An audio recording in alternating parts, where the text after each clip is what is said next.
अस्सलाम वालेकुम, welcome back to my YouTube channel. तो लास्ट लेक्चर में हमने किडनी के डिसऑर्डर्स के बारे में पढ़ा, kidney stone and kidney failure के बारे में। तो इस लेक्चर में हम डिस्कस करने वाले हैं the treatment of kidney failure. Kidney failure को हम कैसे ट्रीट कर सकते हैं। तो इसका जो ट्रीटमेंट है, उसके दो ट्रीटमेंट हो सकते हैं किडनी फेलियर के केस में। So number one is dialysis, जो कि टेम्परेरी जो कि ट्रीटमेंट होता है किडनी फेलियर का। And second one is the kidney transplantation, जो कि परमानेंट होता है। तकरीबन 10 से 15 साल तक जो है वो इसका ट्रीटमेंट जो है वो हो सकता है। किडनी ट्रांसप्लांटेशन के बाद जो है किडनी 10 से 15 साल जो है प्रॉपर काम कर सकती है।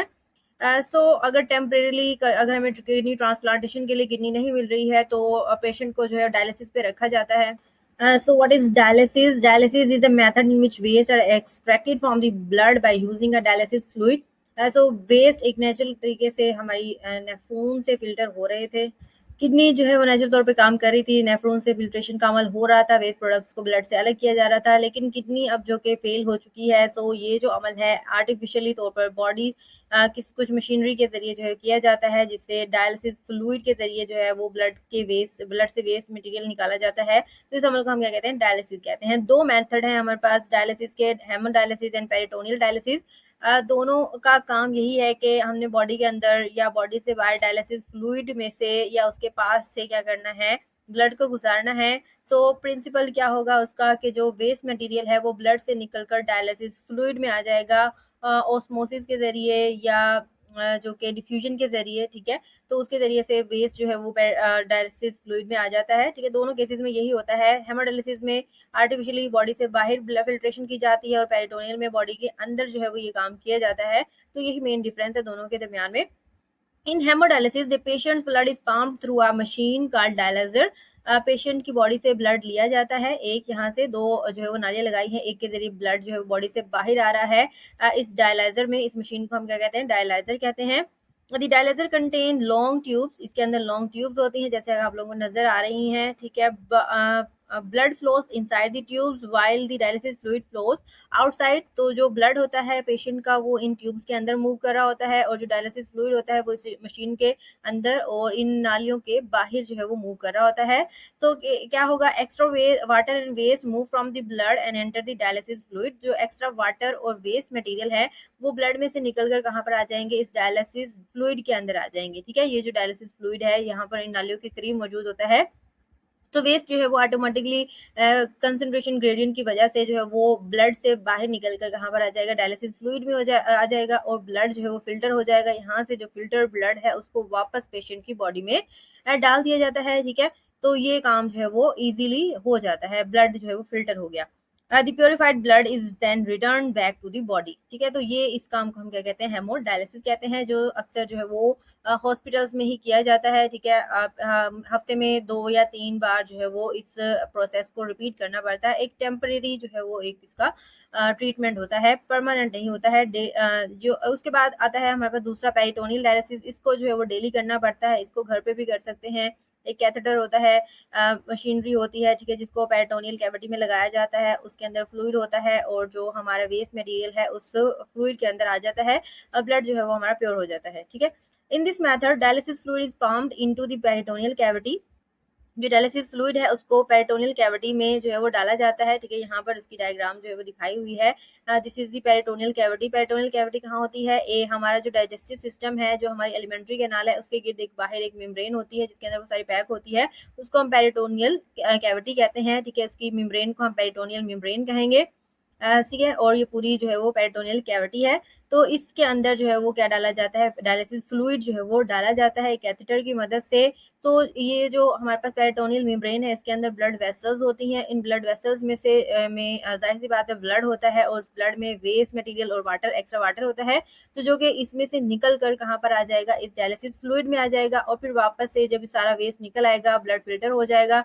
तो इस डायलिसिस फ्लूइड को बॉडी से बाहर जो है वो एक्सट्रैक्ट करवा लिया जाता है। तो साथ में ये वेस्ट मटेरियल को भी लेके जो है बॉडी से बाहर आ जाता है, और हमारा ब्लड क्या हो जाता है? फिल्टर हो जाता है, ठीक है।